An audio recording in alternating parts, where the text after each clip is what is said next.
Hello everybody and welcome to the War Room. This one is for one of the 3 title fights of this weekend, UFC 259. This one is a much requested one for Petr Yan and Aljamain Sterling. Okay, where do I start? Quick rundown, UFC stats. 15-1 for Petr Yan, 19-3 for Aljamain Sterling. Slightly longer fight time for Petr Yan, but only by a minute. Both 5'7", apparently. I feel like Aljamain's slightly taller.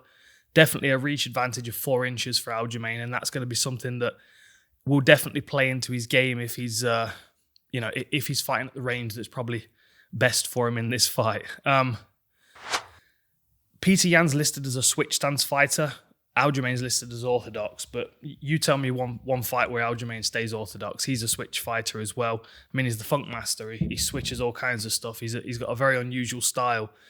And I'm interested to see how that works in with Petr Yan's style, which is far more rudimentary, basic, but there's a beauty to it because there's no fat. He's trimmed all the fat off his game. Whereas with Aljamain Sterling, there is a lot of flair and there is a lot of style to it. It's just a different kind of approach, and I find these kind of clashes very exciting because it could go a number of ways. With Petr Yan, he tends to control the space very well without doing a great deal. You've heard me say this before. There's the threat of something happening.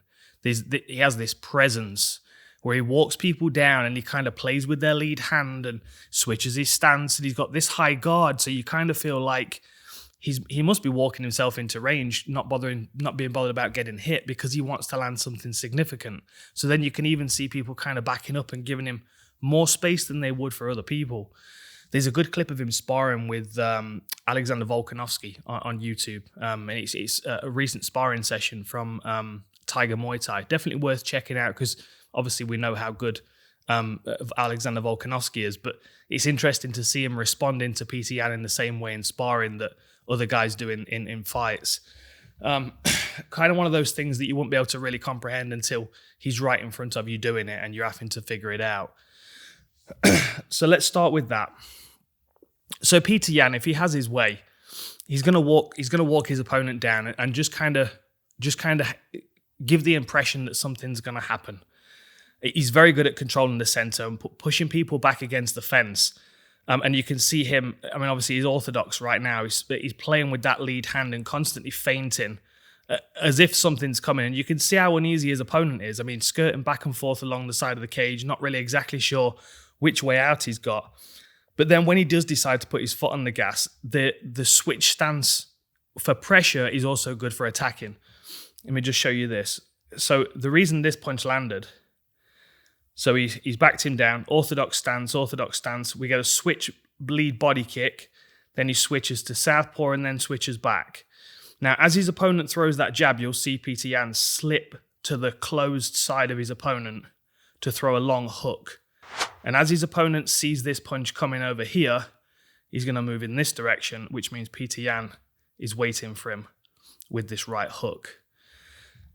The reason this lands with power, though, is because his legs travel with him. He's not swinging and leaving his legs behind.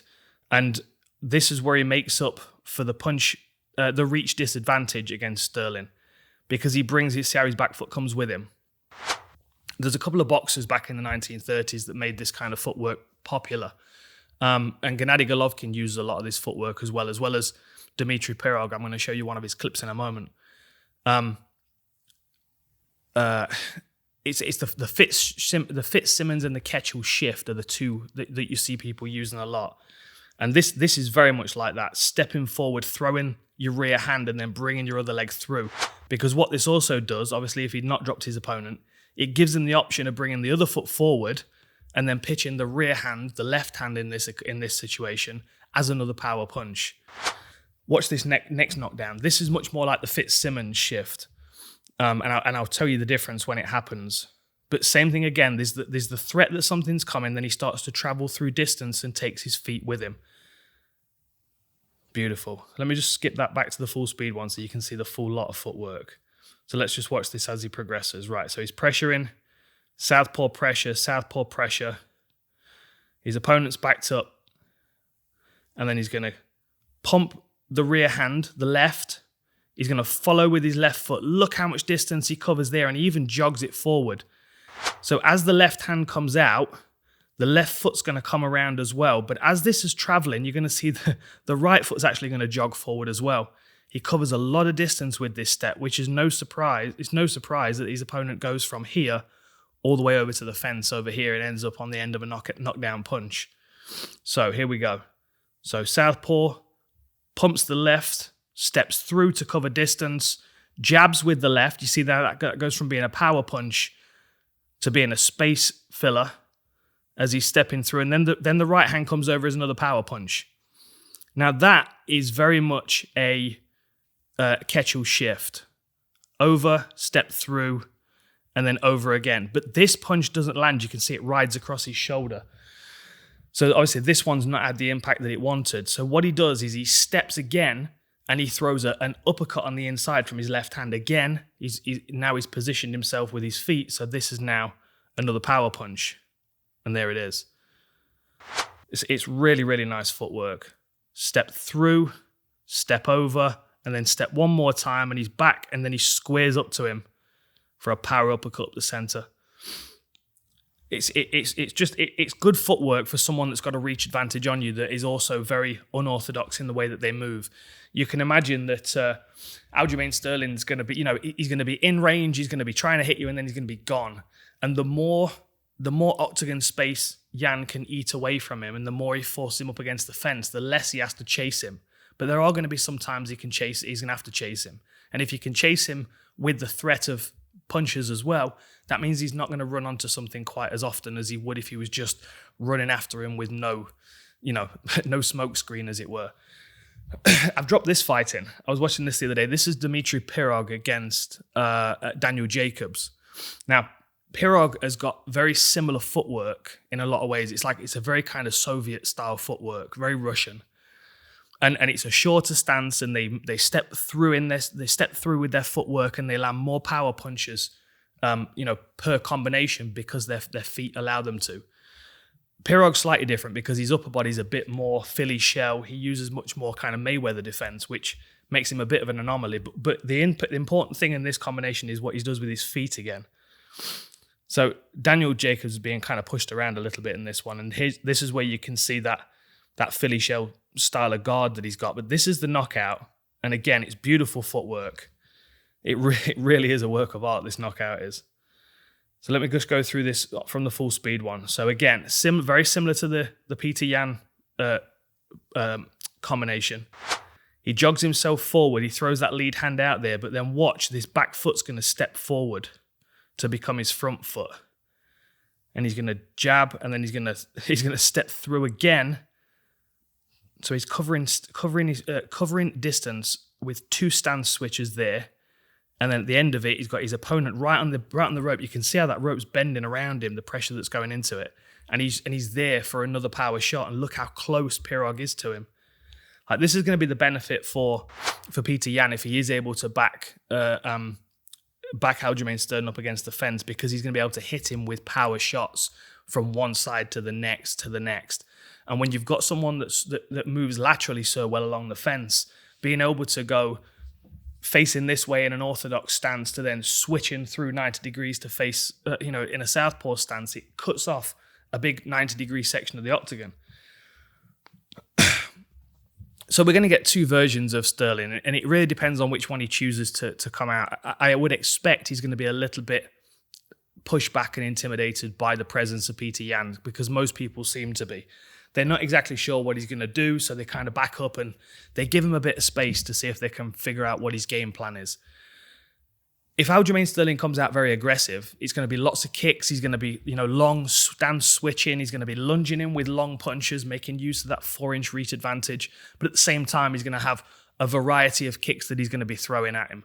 Front kicks to the midsection, kicks to the arms, and Petr Yan's there to be hit. He covers up, he stays tucked up. He'll move out the way of low kicks, but oftentimes he'll eat the low kick, he'll eat the body kick on his guard, just so he can keep pressuring.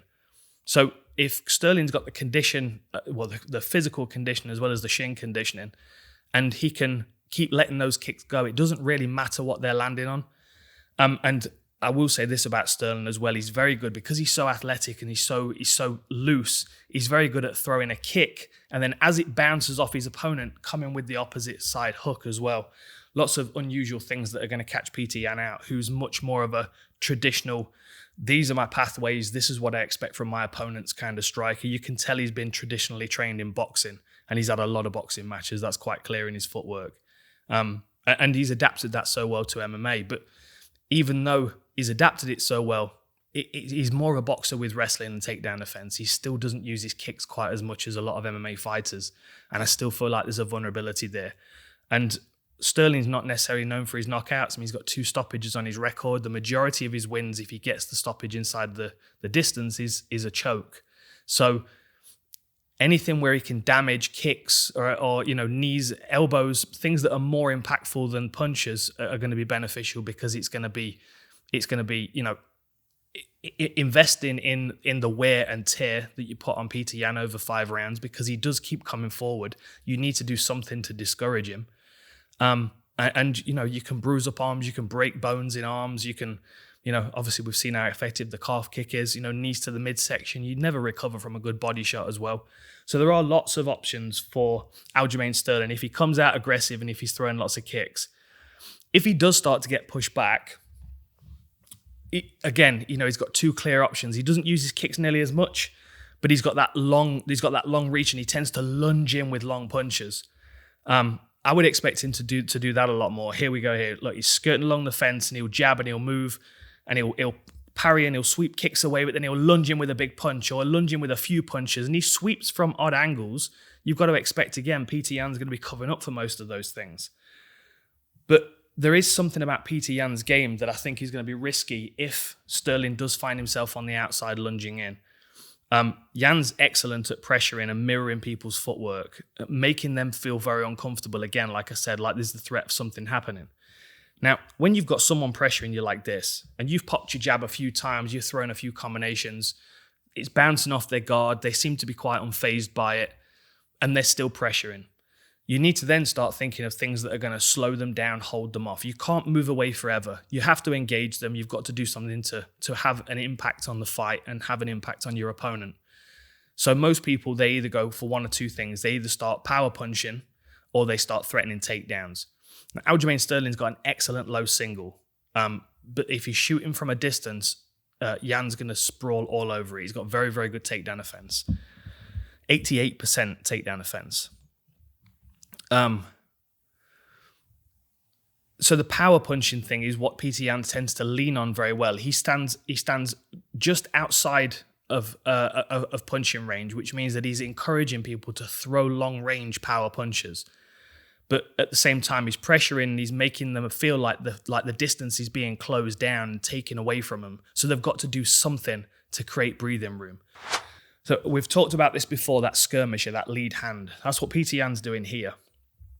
The reason he's doing this, and he does this southpaw and orthodox, the reason he's doing this is to tie up the jabbing hand of his opponent.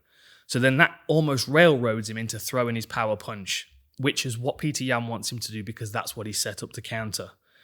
And the counter that he uses for these is a really nice slip to the outside. Watch this. He tucks up and then he slips so the punch goes clear of him, underneath or to the side, and then finds himself right on the back, the tricep of his opponent. So he tends to then clinch them, lock them up, and then start throwing knees. This is going to be a risk for Sterling if he starts lunging in from a distance, because Petr Yan will slip inside and outside of his punches, and then he will punish him for it. He'll trip him, and he'll start to work knees to the body. And it's just going to, they're things that upset Sterling. They're things that discourage him from throwing power punches, because even though he feels like, that's the only thing he can do to keep Petr Yan off in the striking range, he's paying for that as well. Which again, forces people to do things that Petr Yan wants them to do. If you start throwing power punch and he's slipping, then you're going to start shooting or you're going to start moving away. And, he's got counters to both of those things as well. I love this head pressure though. And this is something that he's very clear on. He's in good positions in these fights to attack. I mean, this was a rematch with this guy. He actually lost a split decision to him the first time around. So he knew he was playing the game in this one to win, and he did a great job of just shutting his opponent down. And this is the last 30 seconds of the 5th round. And what you see here So he's in the clinch. He lands a short punch on the inside, which throws his opponent's body weight over. See, the punch is coming here, and his opponent's head moves in this direction. And then he's going to utilize that movement by circling him round and then trips. See, that foot goes right across the shin there, basically acts as a wall. And then he's also, you can see he's got this single necktie, which his opponent's got 2 arms on, which is actually helping him. So as well as Petr Yan bringing this foot up to this bar, he's also going to be pulling around in this direction. So he's circling him, he's pulling him in that direction at the same time as stopping his foot moving. So he's not able to stop him falling forward. There's no ability to catch himself, and then he's thrown off balance. Bang, and that is a hell of a pull as well, especially in the last 30 seconds of the 5th round.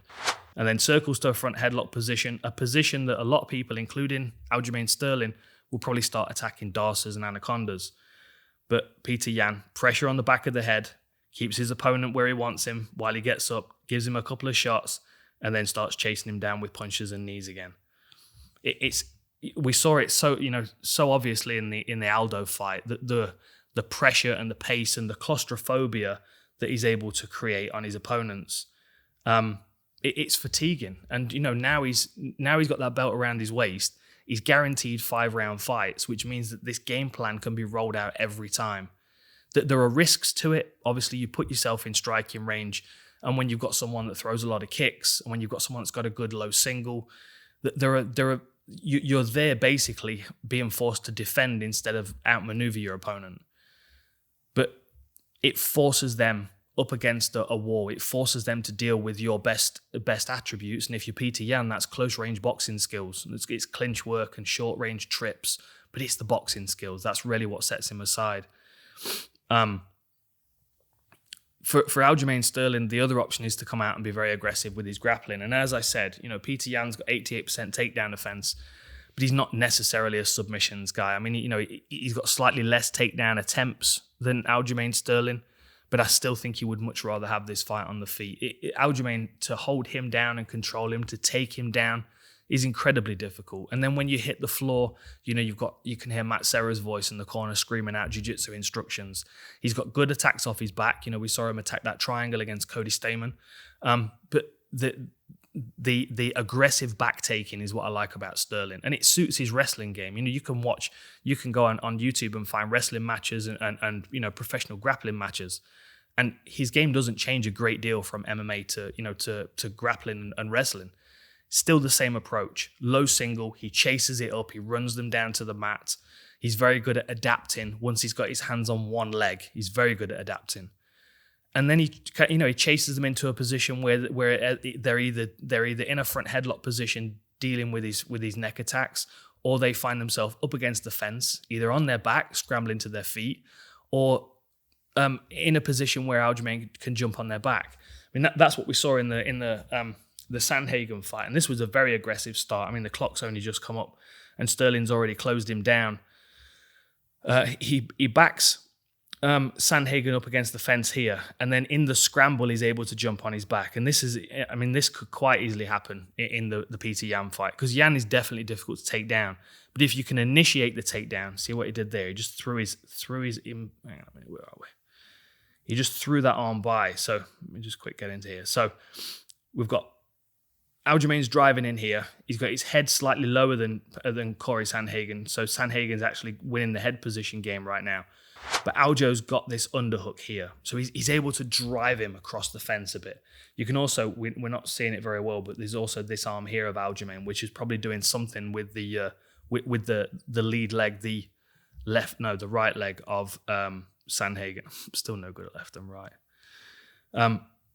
So what he's going to do here, you'll see Aljamain, and he'll kind of bump him forward.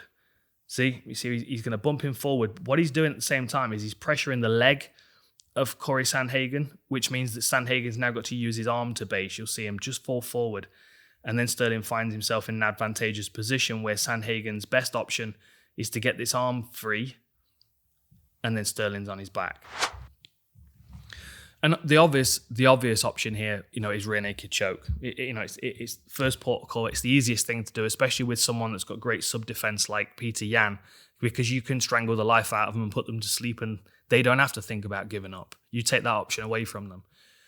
But if he is scrambling back to his feet, and if Aljamain Sterling does find himself quite high on his back, this is a secondary option. And I want to celebrate this technique a lot because we don't see it very often. Weirdly, we saw it twice on this same night. Zabit Magomed Sharapov got it as well. But what you can see here, right, so Aljamain's got the hooks in. He's got basically a full Nelson position here. Stretch Cody Stamann out. Stamann's able to build back up and he kind of tripods up, so his effort here is to throw Aljamain Sterling forward over his shoulders, which he does.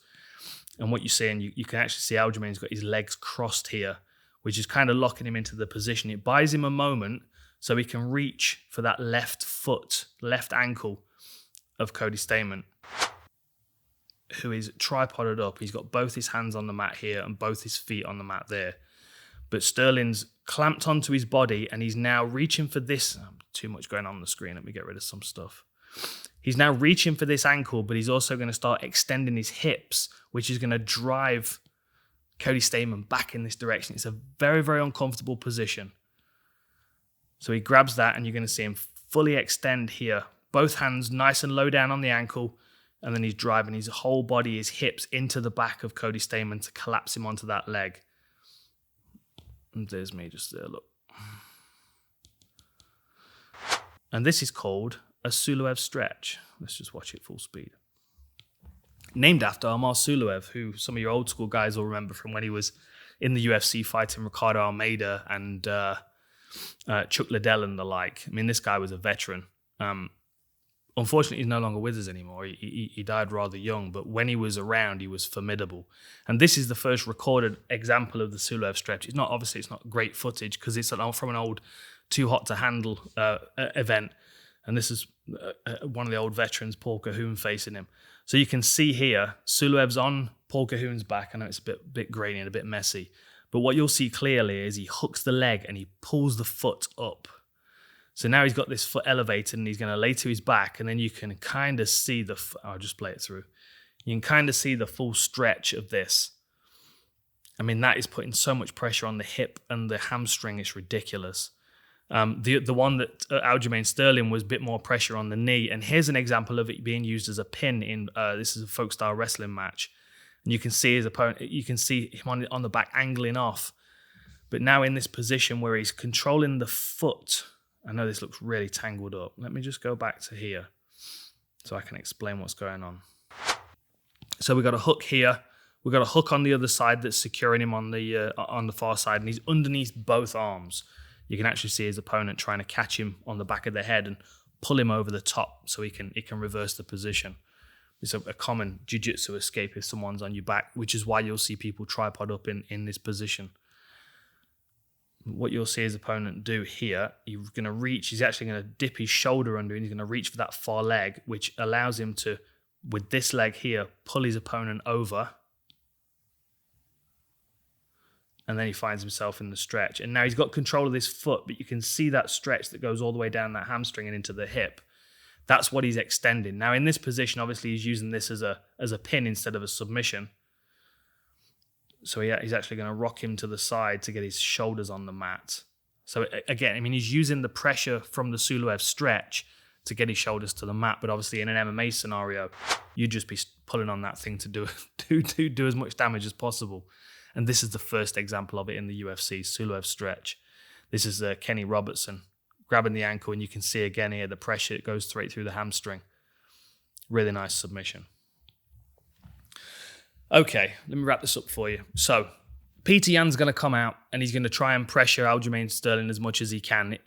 He's going to try and pressure without doing as much as possible. He's going to use his footwork and his presence and his high guard, and he's going to walk himself into range where he can start then stepping through and landing power punches, southpaw to orthodox.